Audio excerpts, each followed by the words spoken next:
Armed agents between private carriers and their customers at the most critical juncture, barking orders, demanding conformity, threatening arrest and fines. I think this is the beginning of an effort of this president to use powers from some source other than the Constitution, an argument his predecessor made, to get us to conform to his will. I fear that this TSA stormtrooper behavior is the tip of an iceberg or an ocean that this administration, now that it has lost some of its strength in Congress, may want to use to overwhelm us.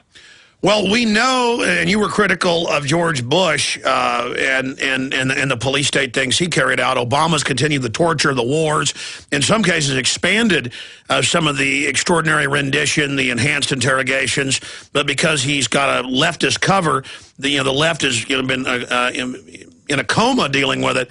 But now this TSA, hands in pants, and we've got all of this happening.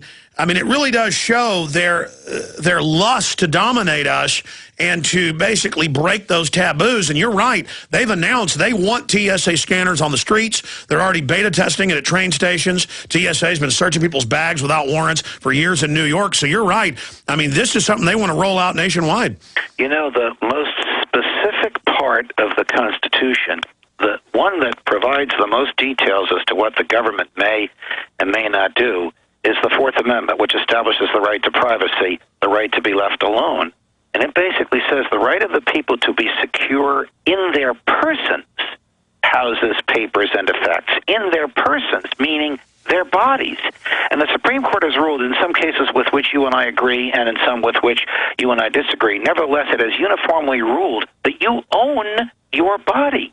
And the government cannot touch it or go near it or go inside of it without an order from a judge after the judge has heard arguments from both sides and the government has proved its right to do so. Because the Constitution presumes that we are innocent until proven guilty, yet the TSA, not by a law that Congress wrote, but by a regulation written by a couple of faceless bureaucrats, nameless until a few weeks ago, has turned that presumption of innocence upside down and treats everyone as if they were entering a prison rather than getting onto a private airliner. Absolutely, and expanding on that, they are having federally funded checkpoints that violate the Fourth Amendment, federally funded blood draws at DWI checkpoints, no refusal. They're trying to push forced inoculations. This is clearly their attempt to set the precedent to get in our space and put their hands on our body. And Ron Paul told me an hour and a half ago that they've grabbed his genitals.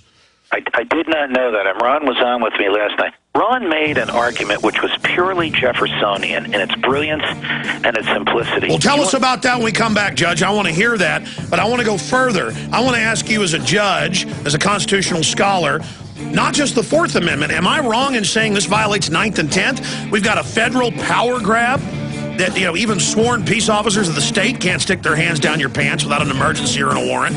I mean, how are they doing this? This show's now moved from Fox Business Weekends, #1, to Fox Business Weeknights. You can find out more on his website.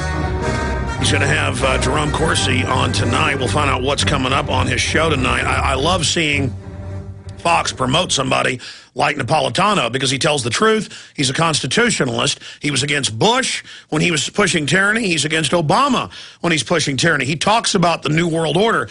If you just joined us, we were discussing the TSA in the last segment. You were getting into Ron Paul, who you interviewed last night, and his Jeffersonian argument against the TSA. Go ahead. Well, Ron Paul made the same argument that Jefferson did, which is interestingly the same argument that the now iconic, heroic young man from San Diego made at the San Diego airport 2 weeks ago when he said, "Don't touch my junk," referring to his private parts. If I can't do it to you, then I can't give the government the power to do it to you. If you take a swing at me, I can take a swing back. But I can't invite you onto my property and presume the right to touch your private parts as a condition of your coming onto the property. Stated differently, the only powers the government has are the powers we give it. And the only powers we give it are the powers that we have to give it. We don't have the power to touch someone else in their private parts against their will, no matter what they're doing. It's a sexual assault, whether it's done by the gardener, by a school teacher, by a member of the clergy, or by somebody wearing a government uniform. Congressman Paul not only articulated that so nicely on my show, he introduced a piece of legislation that's 10 lines long, which would stop this in a heartbeat, but it will never see the light of day. Why do you think Speaker-designate John Boehner, who flies commercial from Cincinnati to Washington several days a week, was permitted to walk around the scanners and around the gropers? Is it because they recognize him? Well, of course they recognize him. It's because they want him on their side. You grope a member of Congress, he's going to vote against this. You let him walk around the gropers, he's going to say, oh, go ahead, keep us safe. So this is true discrimination at its heart. But what about my point that this violates the 9th and 10th Amendment? I guess that goes to the Jeffersonian point. Because the 10th Amendment says that the powers not given to the federal government are retained by the states and the people. And we never gave, the Constitution nowhere gave the federal government the power to keep us safe. That is the obligation of the individuals and of the states. And the 9th Amendment says, just because we have enumerated certain rights in this Constitution, it doesn't mean that there are other natural rights that the people don't have. Stated differently, your right to bodily integrity, you have it whether it's mentioned in the Constitution or not. It's a natural right. So, Judge, what is this attempt then? What do you think's behind this? They know brazenly ordering them to put their hands down the pants now and to record naked images of our body, which they've been caught doing. They know this is 180 degrees polar opposite of a liberty culture. It's a tyranny culture. So is this the Führer precept that Bush tried, where they said, well, it's not illegal when the president does it. You know, torture's illegal, but it's not illegal if the president orders it. Is this just more of this control freak religion of pushing it to the limit? It's more of the control freak progressive with an uppercase T religion that the government can do whatever it wants. Look, this morning there were two polls, very dismaying. One said 2/3 of the American public doesn't object to the porn or the grope. Well, most of the public doesn't fly every day, and they haven't exposed to this.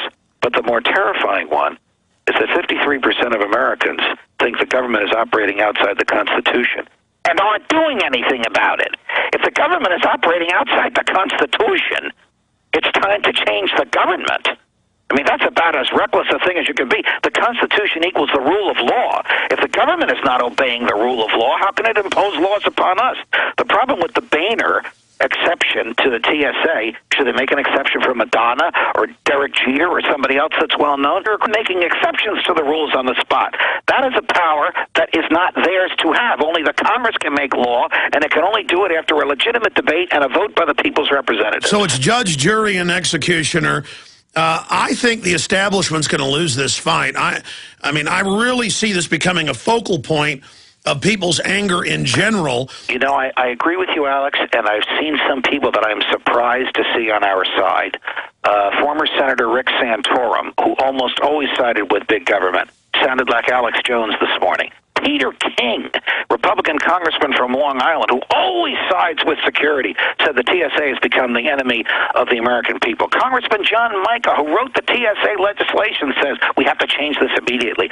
I think this is starting to sink in across the board. It knows no ideological, no ethnic, no gender line. I think the American public is saying enough is enough. But one person isn't listening, and he could stop this with a phone call. And that's the president who wants to induce us to conform to his way of behaving and thinking, just like his predecessor. That's Barack H. Obama.